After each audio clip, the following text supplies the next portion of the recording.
Good morning. I am Cody Petterson, Board President, Standing Unified. We're here today to affirm that in order to protect our children and their futures, we're going to have to make hard decisions, hard compromises with regard to principles we hold dear. Our schools are facing a manufactured crisis, not because of a lack of will or vision, but because of deliberate, destructive federal policies.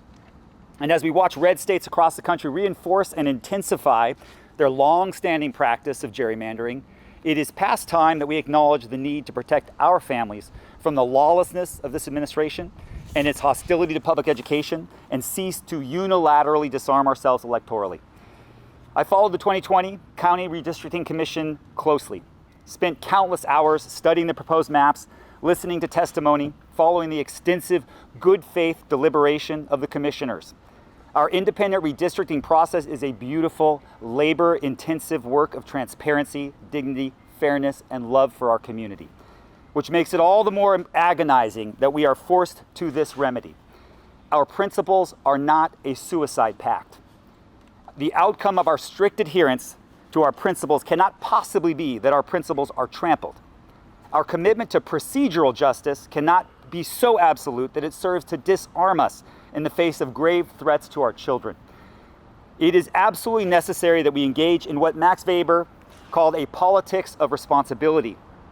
He warned us back in 1919 that if one chases after the ultimate good in a war of beliefs following a pure ethic of absolute ends, then the goals may be damaged and discredited for generations because responsibility for consequences is lacking. We have to take responsibility for the likely consequences of inaction and respond with a speed and vigor proportionate to the threat. This administration has gutted the Department of Education, gutted the Office for Federal Student Aid, gutted the Office for Civil Rights. They have threatened to withhold federal support for low-income children and military families and special education and universal free meals if we do not eliminate ethnic studies or critical race theory or gender ideology or whatever the pretext of the day is. Federal troops and paramilitary forces have occupied the District of Columbia. They violated Posse Comitatus and invaded Los Angeles last month. By the end of the month, they may well be prowling the streets of Chicago, looking for brown folk to drag from their vehicles and disappear. By the end of the year, they may well be here in San Diego or Chula Vista or Oceanside. Andras Shayo, the legal scholar and former judge at the European Court of Human Rights, has noted the tendency of illiberal democracies to rule by cheating. As this administration sinks deeper and deeper into authoritarianism, we will see more and more ruling by cheating. They will attempt to use our principledness, our ethicalness against us. They will cheat shamelessly and then cry foul when we respond. Ask Charlie Munger how he feels about gerrymandering in Texas. You can bet your bottom dollar he's not running $10 million of ads out there condemning it. Of course not, because neither he nor Donald Trump care about gerrymandering per se, or about the principles of fairness, equality, transparency. These are not people of principle. These are white power people. These are not people that we can trust with our democracy.